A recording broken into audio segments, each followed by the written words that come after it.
Apple juice for two. Apple juice for two. Apple juice for two. Ladies and gentlemen, welcome back to another Apple Juice for Two exclusive interview. Today we are thrilled and honored to be joined by a woman of many talents, a renaissance woman, I guess you say, Miss Chynna Chan.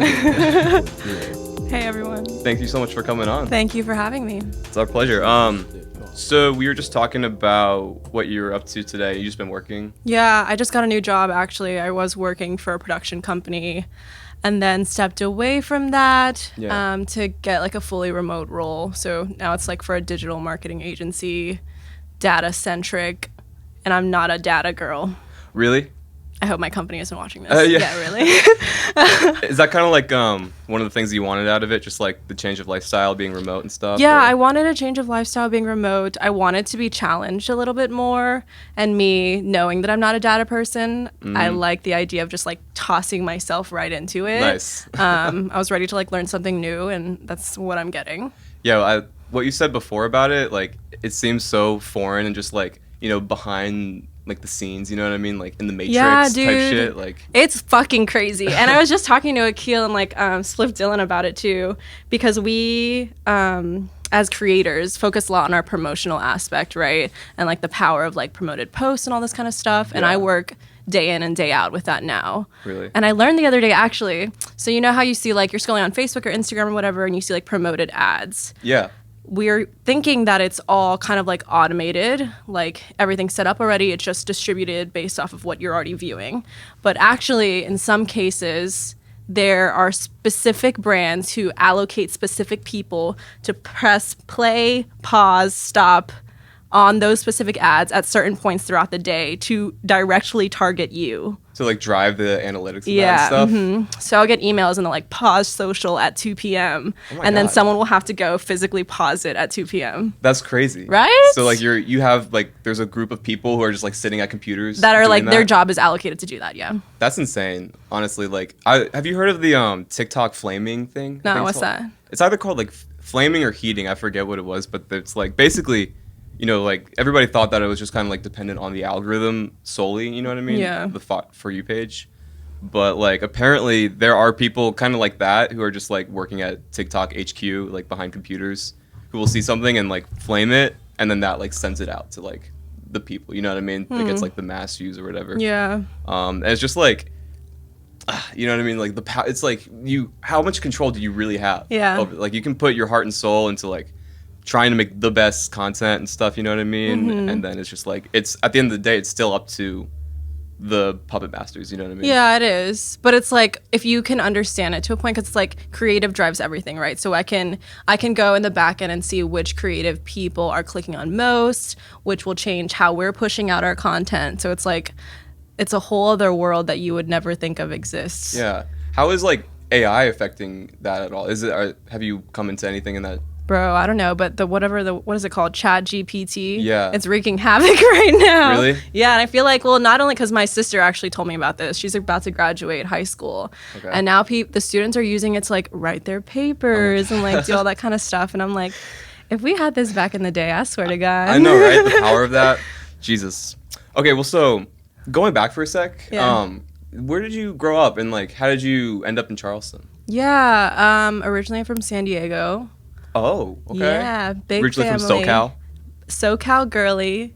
So to what the made day you come I to die, I'm Charleston? repping West Coast. My older brother like went on vacation there with his girlfriend like yesterday. Oh, really? Yeah, and it's the first time like none of us have been on the West Coast. Like, Oh, really? Where are you from? I'm originally from Maryland. Okay. Yeah. I knew this. And so we came here like when I was around in high school and shit, but like so that's so interesting, San Diego to Charleston. Yeah, my parents are divorced, and when I graduated high school, I kind of just wanted to like get away and not be near them and not be near my family and just kind of like find my own space. Yeah. And then I came to Charleston to go to school, so I went to CFC. Oh, okay. And then now it's been like 7 years since What'd you study then. at CFC? International business. Oh, okay. Nice, that's cool. What drew you to that? Just like God, I don't know. Yeah. I think I chose it because I knew it was broad and I knew it would open a lot of doors. That's true, yeah. And my dad was in international business. I knew I loved to travel. I knew I was like really into like foreign culture. And so it kind of just like seemed like a smart move. Yeah. In retrospect, I probably would have gone into like arts management or something like that. But it's, it seems like they have a really good arts management like yeah, situation right. at CFC. No, CFC is a really good school. So like, what's the difference between like, what are the similarities and differences between like San Diego and Charleston? Like, I get asked this a lot. Really? Yeah, and besides like the whole diversity aspect, which I feel like is like the low hanging fruit in that, they're very similar. Like very similar like culture, like very laid back, people who like to eat good food, people who like to drink and like talk shop.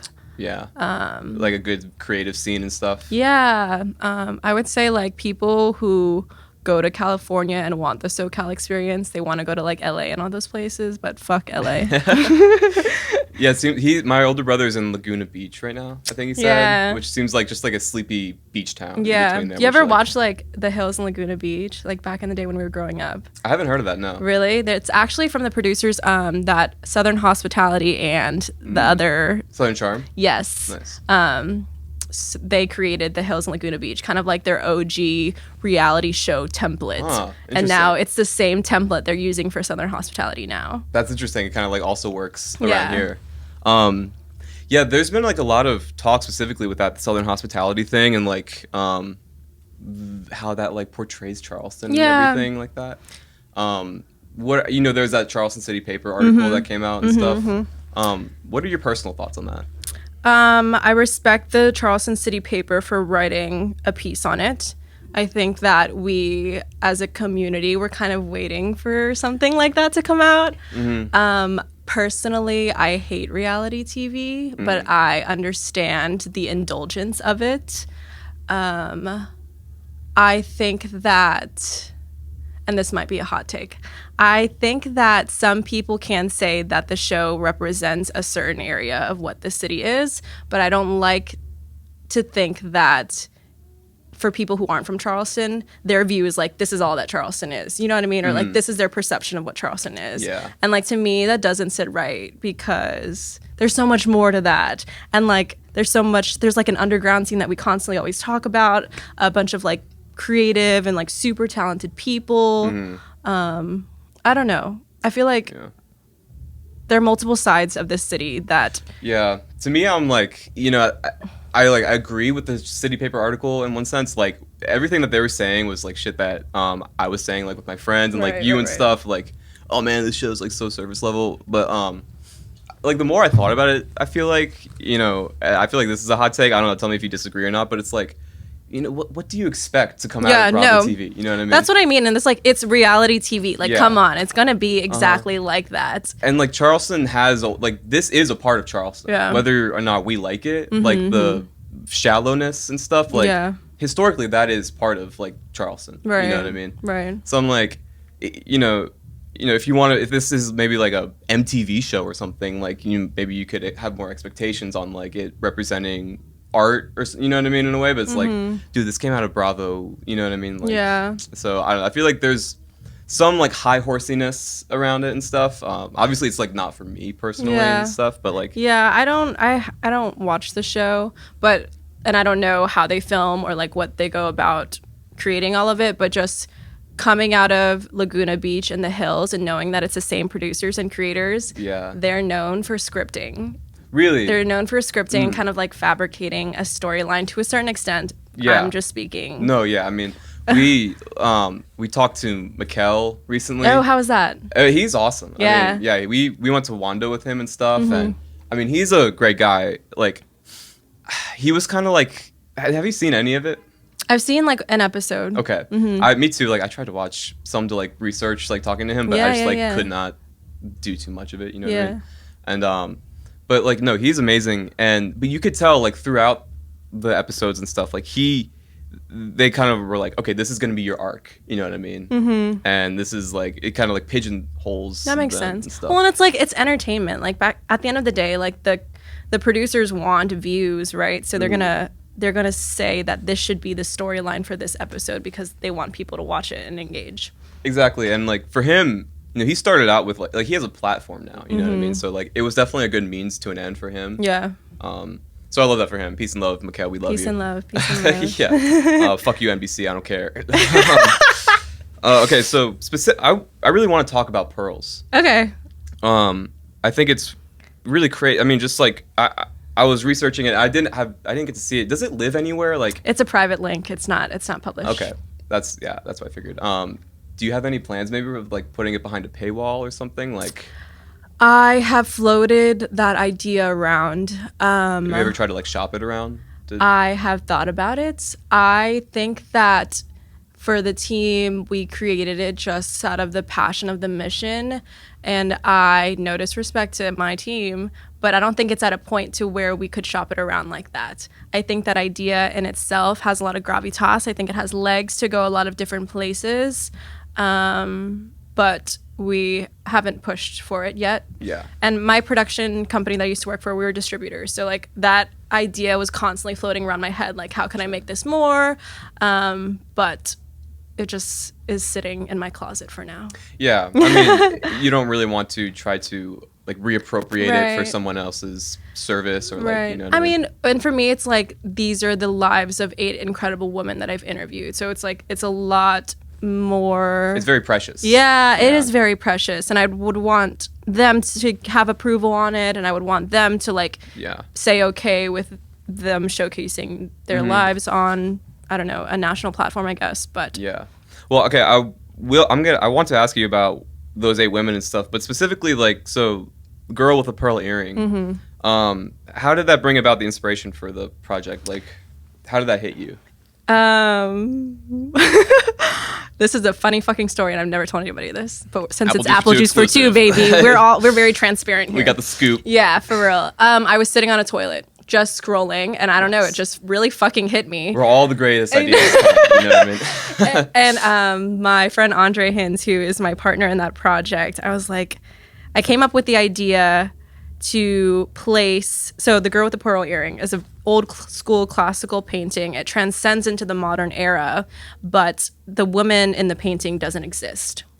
So the idea came about beginning with, if we can revel at this woman in this portrait for centuries and decades, can we do that with women who walk around in our lives on a daily basis? So the idea was to place real, diverse women in the same setting as a photo to showcase themselves and their lives as forms of art in their own being. I see. So kind of like, instead of just like having a figment of like an imagination rendering of a woman, like contrasting that with like, this is the real. This is the real her. And this is someone that you might know, that you might see on the streets, that serves you your coffee in the morning, that helps your community through nonprofit work. Yeah. So yeah, I tried to, in choosing all the women, I tried to get like a number of different perspectives, not only with like what it means to be a woman in the society, but also their take on Charleston in general and kind of where we're moving as a community. Which is why I feel, going back to the whole Southern hospitality of it all, it's like I've seen an entire side of Charleston that like doesn't get shined light on. And Right, it's like, come yeah. on, you know? For real. I mean, specifically, how did you go about finding these 8 women and like choosing them? What was that process like? A lot of social media stalking. Nice. And then once we kind of like got going with the whole project, a lot of people just recommended women to me. So it was really cool. Just kind of like reaching out to your circle and stuff. Yeah, and just people, it was nice to see like people wanting to be a part of it. But yeah, so we're ranging from like small business owners, musicians, artists, activists, nonprofit workers, all that kind of good stuff. I really want to watch it. Yeah, no, I can send it to you. Okay, cool. How did you like go about assembling a team to put it together? Like some, people that you trust to work on this like labor of love with you. Like, Yeah, Andre and I met randomly on a whim. He's a local photographer and videographer, and he's the one who kind of like really pushed me to go forth with this idea and like was the spearhead to like launching it. So he's been my partner in that and went around with me to every interview, filmed and photographed all of the women. And then Claire Berenger, who's a collaborating producer on it, she was actually my coworker with the production company I was working for. So we constantly, in our work life, were bouncing ideas back and forth. She's an incredible writer too. Actually, nice. Side note, remind me to talk to you about something Okay. after this. But she's launching a film. It's called Vulnerable, coming yeah, soon. Okay, that's her. Yeah. Nice. Okay, that's awesome. Yeah. So she kind of like helped you realize it in that way. Yeah, like, she was like really my sounding board of Yeah. thoughts. My did you brain guys have like a moves fast. script, anything, or like an outline thing, or like did you plan that out at all? Or? I personally I developed all of my own questions for the interviews for the women, and stayed like, of course they varied with each person you interview, but the last kind of bulk of it stayed consistent with all of the women. So we kind of had that like through line trope. Yeah. She helped me a lot with just like my artist statement and like launching day of installation and just Nice. like the Nuts press and bolts things and releases. stuff. Yeah. Like all the other little things that no one wants to think about when putting Yeah. together an exhibition. No, it's so important. I mean, like to have that kind of taken care of. You know, you can focus on the big stuff. Yeah, You know what I mean? That you need yeah. to focus on. The larger picture thing, yeah. So what was the editing process like? Nick Howell. Shout out Nick Howell. Let's go, Nick Howell. Tyree actually introduced me to Nick. I met them the same night for the first time, and at the time that I met them, I was still kind of just brainstorming on this idea. Yeah. And I floated along through it to them in conversation. Nick felt really passionate about it, and I brought him on to edit the documentary piece. And we spent nights just workshopping Yeah. it together. I bet. He's incredible. I don't know how to interact with Premiere in the way that he does. So we literally sat side by side, and I'm like, can you move this here, here, and here, and do it this way? That's awesome. That's so like that's where it really like comes together. I Yeah. feel like, you know what I mean? Mm-hmm. Geez, like in Premiere is like that's scary. Yeah. All of the music in it, too, is from local musicians. So, like, truly, really cool. like, local project and Damn. in and out. Mm-hmm. Who did you work with for that soundtrack? She Returns from War. One of her songs is in it. She's also one of the Pearls. James Heaton, I think he's in New York right now. Clayton James, who's also in New York right now. His song's in it. And I think that's it. Nice. Yeah. So like, there's a film aspect to it and stuff. Yeah. And then you have like Yeah, it's a 2-piece portrait and then the documentary. nice. Mm-hmm. What made you decide to like go with that? You know, like how do the portraits kind of like complement the film part of it to you? Well, the whole idea initially just started with the portrait, just like Oh, really? plainly taking pictures of the women. But then as I was getting into it, it only made sense to document what they were saying Yeah. and like really spin it into a narrative. And so we just ran with it and just started filming everything. Right. Mm-hmm. It's like, yeah, if it's just the picture like pieces, like there might be like too much open to interpretation Yeah. and stuff. Like you have a lot to say with this and stuff. Yeah, no, I wanted it to be a full story, and I wanted you to feel like you were really getting a window into the message that we were trying to accomplish, and then also like listen to the women from their own perspective too. Yeah, that's important. You said about it that like it kind of started as a bit to like prove something to yourself type thing, like prove your Damn, worth you to really yourself. did your fucking research. I used what I had, you know. Like how did you reconcile like with grappling like with the vanity part of it? Like you know, this is something that like is part of like every like creative person's thing, you know what I mean? Like do you feel like that ended up working its way into it, and like do you like, because you said maybe it is the reason why, you know what I mean, like with this perspective since it's been out, like what are your thoughts on that now? I was going through a tough point in my life before Pearls, and just kind of like the whole thing we all go through. It's like, what the fuck am I doing? Where am I going? What do I want to do? Who am I? Like, Yeah. all of that good stuff. Uh-huh. And I knew that I was always like more creatively driven, but I had never put myself out there in that way. And so this was kind of that first real big project for me, and first time I was pushing myself to see what I can do and create something. And I don't know, I went on a journey to find a number of other women who pushed themselves in that way, and dove right into a dream and see what they can do. Right. And they inspired me through all of that to make this.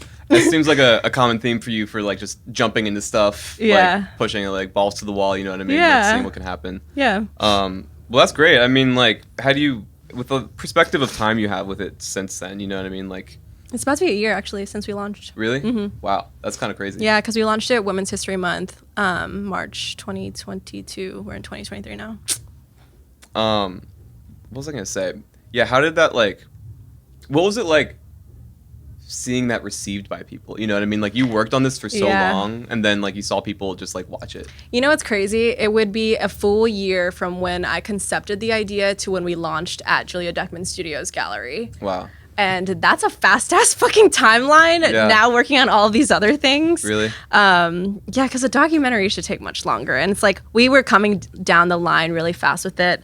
But me and my producer head, I feel like it's important to work against a deadline. So I was really pushing us to like launch it at this point in time and like really just see what would happen. And the community response was kind of crazy. Yeah. And we got over like hundreds of people, or like a few hundred people to show up Yeah. to the premiere. That's incredible. And I was not expecting that. Really? Yeah. That And must have been like like trippy, like no, it was heavy so stuff. trippy. We actually raised like a little over $2,000 to donate. So each of the women, they chose a nonprofit industry or nonprofit entity for the proceeds from the exhibition to be donated to, and we raised a little over $2,000 in total and split it evenly between all 8 of them and sent out the money. So Damn. it was like a really pay it forward kind of thing. Yeah, definitely. It's like very productive, or like, you know what I mean? Yeah. Puts it back out there and everything. Well, that's crazy. Like, what do you have any plans in the future for anything again like that? I mean, like I feel I haven't seen anything like that ever, you know what I mean? Like, you know, exhibition film and like portrait art and stuff, like it's just like a crazy mashup, you know what I mean? Like, do you want to keep doing documentary stuff, or like I love documentary work, and I love like having or hearing stories and having people tell their own stories, and I like packaging all of that in a way that will make people our age want to listen. Yeah. And so I do think that, like I said before, this concept has legs, and we can do it in a lot of different ways. Probably in the next 5 years, I'll come back and interview the woman again. Maybe Nice. we can use a different classical painting and kind of like Play with that and yeah, stuff. I don't know. We'll see. Yeah, I feel like the documentary form these days, you know what I mean? Like, it's interesting. Like, it's very, like, it's kind of vague almost now. Like, we have a lot of like journalism media outlets and stuff, you know what I mean, that exists in like the form of like social media storytelling and like podcast storytelling. Like, it feels like with streaming services and everything, like there's less and less of a place for straight up like documentary film, you know what I mean? Yeah, I feel like it's one of those mediums that like people don't, or they don't respect as much. You know what I mean?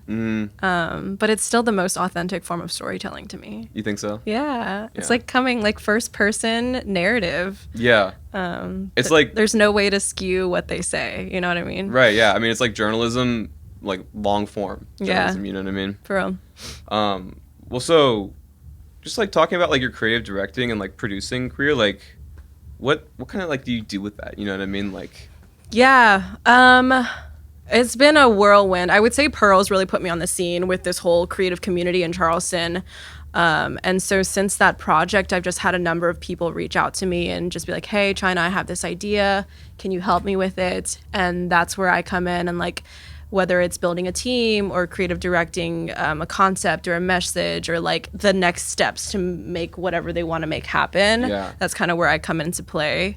Gotcha. I feel like my background in the production industry helps a lot with my work in this creative community, because it's like I feel like with Charleston we have so much talented people, but they lack the business acumen on how to turn their dreams into reality.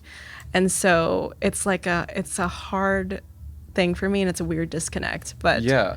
No, I mean, like it seems when you're on that side of like creating stuff and you don't know how to, you know, like the step-by-step process to get it, it seems like it's so out of your power and stuff, you know what I mean? Like, how do you kind of like box that up and like, you know, disseminate that information to like creative people, you know what I mean? Like, Focus on the next thing that needs to be done. Yeah. Like even with Akil and the YFL launch the other day, he's like, I wanna showcase like a gallery. Akil and I have our brains work very similar, so it was like cool Nice. to talk to him about this. But he's like, I want to launch a gallery opening, and I'm like, okay. How many people do you want? Like, let's think about the layout. Let's think about how people are going to flow. We're going to need this, this, and this. And we kind of just like make a to-do list and like segmented it out that way. Yeah. I feel like oftentimes a lot of people here just want someone to believe in them, you know, and they just want someone like a sounding board of thoughts. Like we have so many people who have incredible ideas, but like they don't know how to take that first step or like Yeah. where to go with that. And you can have like so many ideas and like just like swirling in your head, you don't even know like Yeah, you know what I and mean? like is this drown good yourself and in it. stuff? Exactly. Yeah, but It there, is like you good. said, like there's a lot of good shit around here. It's like just like the executive order dysfunction of like knowing how to go step by step within Yeah, stuff. yeah. So like in a creative aspect, how do you keep yourself like inspired? You know what I mean? Like how do you like you're so efficient and like productive. You know what I mean? Yeah. Like how do you not get burnt out? Oh, I get burnt out. Really? How do you deal with that? I meditate. Really? Yeah, I'm a big meditation advocate. I think everyone should meditate at least like 4 minutes a day. I'm sorry if Morning and anybody's nighttime. if you're hearing this like party that's going on downstairs Yeah, right it's now. loud as fuck. They are lit and they're playing like T-Pain and shit. Like there's some DJ who is popping off right now. What's below here? It's like the Hall's Chop House, like or Oh. some restaurant like private like dining room Hmm. or whatever. So they have like these loud ass like corporate events or whatever down here. Like, Hmm. so sorry if you're hearing any of that. But so when did you start meditating? When did I start meditating? My junior year of college, I took a sociology of peace class. And this is so Nice. fucking random.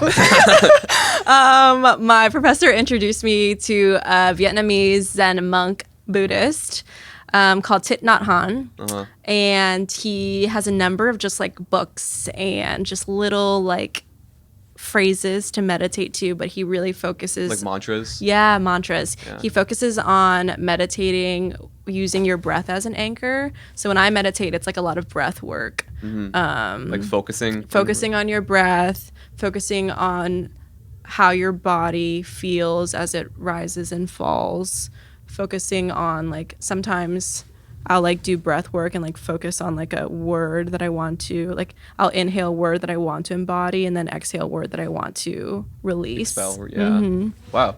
And that's like you found that as a powerful tool. For Oh, you? yeah. Like, it's effective. Yeah, it's effective. It's crazy when you breathe in such a way you're having like air is entering your brain, right? And so it's like lowering your cortisol stress levels and it makes you so much more aware and that awareness transcends throughout your day. Yeah. And so you're allowed to like, or for at least it helps me be able to like focus on projects and not feel overwhelmed as fast. You know what Yeah. I mean? Because I feel like a lot of us can get caught up with all of the things that we have to do that we end up doing nothing kind of Right. thing. You kind of like lose the prime objective Yeah. that you have. And so like I'm a big list person. I like to like just focus on whatever the next thing is. Nice.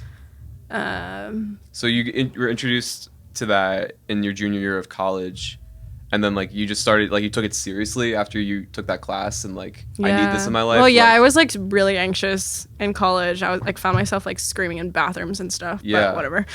yeah. I mean, like socially anxious or like just like generally anxious. Generally like, anxious. I still dread am and anxious. Existential dread or whatever.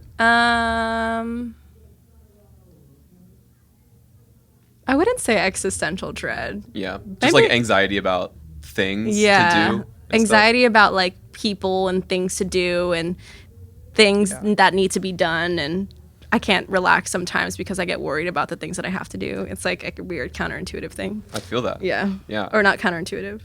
What's the word? Counterproductive or something. I don't know. But I mean, so through meditating, you've been kind of like been able to manage that. Yeah, it helps me a lot. Damn. It's not for everybody too. I've written a number of articles about it actually. Some people who it's not for feel like that time in meditation makes them face their problems too quickly and They're kind of like that kind of scares them away or yeah, something. exactly. And people don't like to sit in silence or people don't like to sit with their thoughts and Yeah, less and less these days. Yeah. You know what I mean? I feel like it's a common misconception with meditation too, that it's like you're pushing away your thoughts, but actually with mindfulness meditation, you're allowing your thoughts to come into your mind, being aware that they're there and pushing it out and choosing to focus on something else. Yeah. And so that's why I choose to focus on my breath, and that breath work allows me to just kind of like center myself in one thing. That doesn't mean all the thoughts in my head aren't floating around. It's like the active awareness and choice Yeah. to focus on the breath. Do you like set aside like a space to do it and like a time to do it? Like this is my meditation space, or like do you do it throughout the day, or like?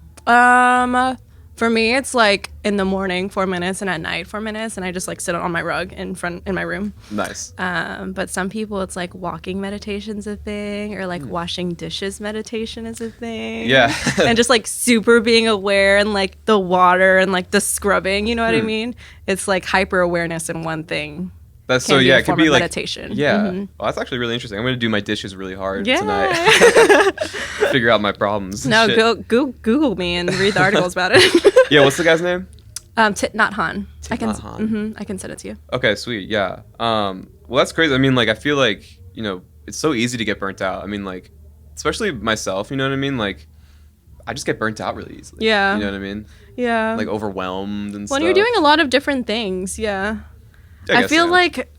like our generation is more prone to getting burnt out for some reason. Really? Yes, because we consume media constantly. And I Yeah. think that the media consumption like overloads our brain on top of all the things that we have to do with our lives. Yeah, I think, I mean, no, there's definitely something to that. Like, if not, that's it. You know what I mean? Like, especially, I don't know, I sound like such a boomer, but like TikTok, you know what I mean? Yeah. Like, TikTok is kind of TikTok insane. is like an endless spiraling pit. Yeah. Like, oh my God, you just like rappel down like the pit of self. Nah, time moves so fucking fast on there.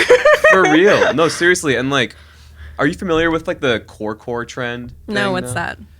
It's kind of hard to explain, but it's basically like, picture like Dadaism, you know, like the art movement Dadaism. No. I'm like, okay, how do I communicate this? So basically it's like a lot of people are putting together like these montages from like, you know, TikTok videos, film, like just media in general, and piecing it together in a way with like sad music that kind of like just shows our generation's like existential dread with like, I feel like capitalism, like the class system and stuff. And there is a big part of it that ends up being kind of like incel man like type thing, you know what I mean? If you look it up, like don't be surprised if you see I'm some gonna of go those Google themes. it after this.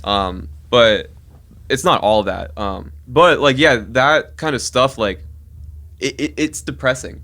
Yeah. And not even that specifically, but just like going on TikTok and seeing like just everything, like so many, like I'll see like the most demented thing, or like, you know what I mean, something that nobody should see. Like right next to some dude like giving me tips on like how to write a song. Damn, dude, what the fuck is your algorithm on? That's true. That's true. Maybe it's a reflection of me. No, I have this love-hate relationship with social media. Us being media heads in the work that we do, Yeah. it's like It's a necessary evil. Yes, that's a beautiful way to put it. How do you set limits for yourself? No, I should. Nice. I should totally. Yeah. It's hard. I mean, it's hard to. Yeah, I try to like put my phone away before I sleep and like read a book, but that's pretty much the max of it. Yeah. No, I should do more of that. But yeah, like, how do you feel like that contributes to like the burnout? I think it's like a catalyst for it, right? It's a catalyst for the burnout because like you see everybody doing shit. Yeah. Like, you're comparing yourself and stuff like that. That kind of thing. you're seeing yourself like, I don't know. That's a hard ass question. I try not to focus too much on all of that and just kind of focus on like the next thing that I need to do. I mean, maybe that's the lesson in it all. You know what I Yeah. mean? Just kind of like don't like take that in as Like so- consume with boundaries for sure. Yeah. Like you can consume for 4 hours, but don't like 4 hours spend analyzing all the things that people are posting Right. and why you don't have those things or why whatever have you. Like I don't know. That's true. Yeah. If you Yeah. take it to heart, of course you're going to feel like, you know what I mean, burnt out and just like destitute and Right. stuff. You know what I mean? Like the media diet, like I feel like people don't focus on that enough. You know what I mean? Like if you eat shit, like you're going to feel like You're shit. gonna, And yeah, stuff. Like, exactly. whatever you put in your noggin's gonna make you feel a certain way and Mm-hmm. stuff. Hard pivot. What's chili oil all about? Charlie oil. Charlie oil. Charlie oil. Charlie oil. You need a jingle. Dude, I know. I've been like, that's a great idea. Let's work on that. Yes. Charlie Oil is a brand that I launched. I think it was it was last year. It's my old school family recipe. It's a garlic chili oil, untampered. My mom makes it at home the same way. When I moved out, I was making it at home for myself. My friends would come over and eat it. My friends would come over and take some. I was getting to a point where I was like shipping it to them. And then I was like, I can fucking sell this. Yeah, that's when you know. Yeah. And so I did. And I started with, thankfully for Chris and Haley, who run Charleston Trade and Trend, they were like the local market at Lo-Fi Brewing around here. I sold my first batch with Haley, and it sold out really quickly. And now I've just been doing it like on a monthly, bi-monthly cadence. Okay. But I'm a big Do you produce it all, foodie. like make it all yourself? Oh yeah, I stir the pot all by myself. Wow, that's dope. Yeah, my mom sends me like ingredients from Cali and Is that where you get the good stuff? all the good stuff. Well, and it's cheaper over there. Oh, Like, okay.